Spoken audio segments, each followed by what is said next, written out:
Summer means kids will likely be spending plenty of time outside, and a recent survey shows about 20% of parents don't know how damaging the sun can be to their children's skin. Joining us this morning from Gunderson Health System is dermatologist Dr. Kurt Mueller. Dr. Mueller, thanks for waking up with us this morning. Thank you. Well, I want to start with that. 20% of parents don't know how damaging it can be to their kids' skin. How can anybody not know, with all that we hear about the sun's UV rays, that it can be damaging?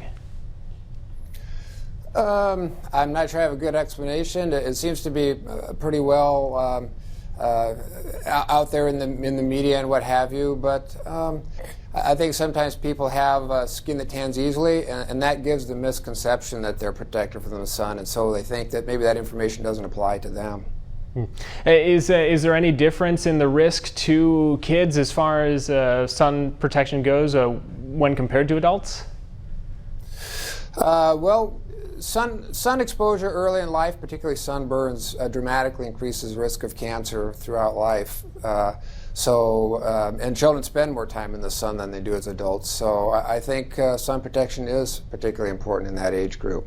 Yeah, even more vital. What about the differences in sunscreen? Is there any, we talk about the SPF number, using a certain number all the time, but is there any difference for what you want to use for kids as opposed to yourself?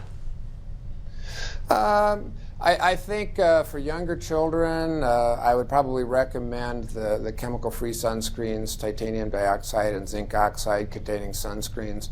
I think for the older kids, I'll say for maybe 6 or 8 or beyond, and through adults, the standard sunscreens probably actually do protect a little bit better from the sun.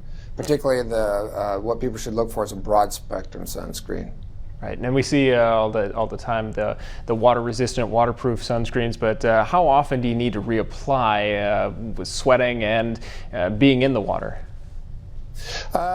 Usually what's recommended is about every hour and a half to 2 hours or so. And it is important to look for that water resistancy on the label, particularly with kids, because they're going to be active, they are going to perspire, as you say, and they're going to be in and out of water, what have you. If one towels off, one should reapply, because the toweling will take it off, even if it's been less than 2 hours. That's a good thing to keep in mind. I'm sure kids need to take frequent breaks and whatnot. So like you said, towel off, reapply the sunscreen. Dr. Mueller, a lot of good tips this morning. Thanks so much for joining us. Thank you.